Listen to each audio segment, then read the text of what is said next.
Hello everyone and welcome back again to my channel.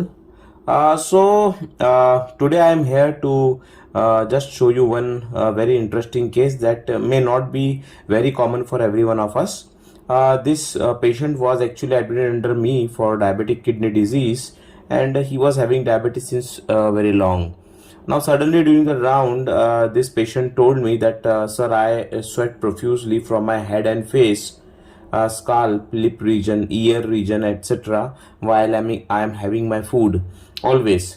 So although it actually hit my mind what exactly he is having, but I just wanted to confirm. So luckily I got this video of the patient while he was eating food. So you can clearly see that the patient is sweating profusely while he is eating, involving his face, his scalp, his ear, eyelids, nose, neck region, etc. What exactly is this? So, for all of you, this is a case of gustatory sweating. Some people use it interchangeably with something which is called as the Frey's syndrome. Now, Frey's syndrome is slightly different than gustatory sweating in the term that Frey's syndrome is usually because of abnormal regeneration and innervation of the auriculotemporal nerve, commonly after parotid surgery. So instead of involving the parotid gland, the parotid gland, it actually innervates the sweat glands. So whenever the patient eats food, he may sweat around the ear, around the jaw, etc. Gustatory sweating is similar to that of Frey's syndrome, but in this case, commonly the patient sweats from throughout the scalp, neck, upper lip, forehead, face, etc. while eating.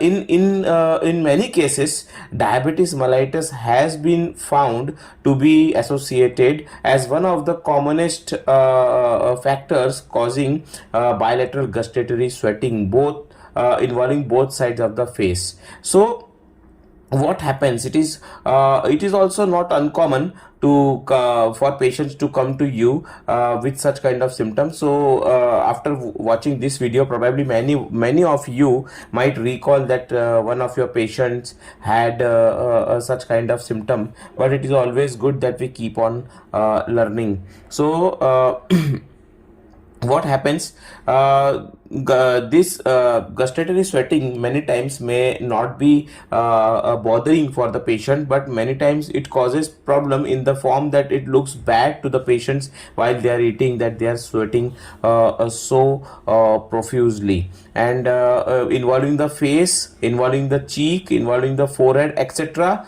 would be very awkward while they are eating in a social program or something like that. And many times this gustatory sweating can be triggered by eating food, by thinking about the food, by talking about the food, etc. And many times the common underlying condition to cause gustatory sweating are diabetes mellitus, a viral infection that affects the face, such as Bell's palsy, shingles, etc., any tumor or injury to the face. So when do you see a doctor for gustatory sweating? As I said, people usually do not necessarily need to see a doctor, but those who sweat while eating very heavily or after having very hot or spicy food can sometimes take medical treatment, so that this awkward situation is dealt with. Usually our job is to note the characteristic symptoms, take a proper medical history, rule out diabetes, rule out Parkinsonism, and we can carry out a test which is called as the minor iodine starch test. What happens in this test? We apply iodine and starch solution like corn starch, etc. Over the suspected area of the face and scalp, and we give food to the patient so that he can sweat. So once he sweat, this sweat along with the starch and iodine forms a discoloration, and we actually come to know which area is sweating heavily. So it is one of the tests that we can diagnose. How to treat? Treatment of the underlying cause, especially diabetes mellitus, is the main treatment. Treatment of the underlying cause is the main treatment for treating gustatory sweating.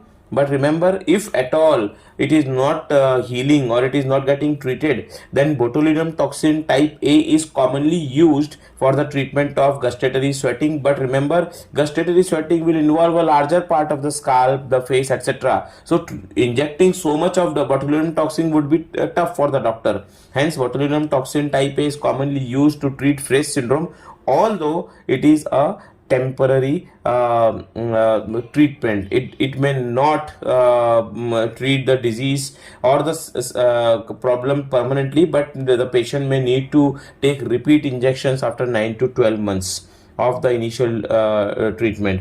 So it is very difficult to treat, but you treat the underlying condition.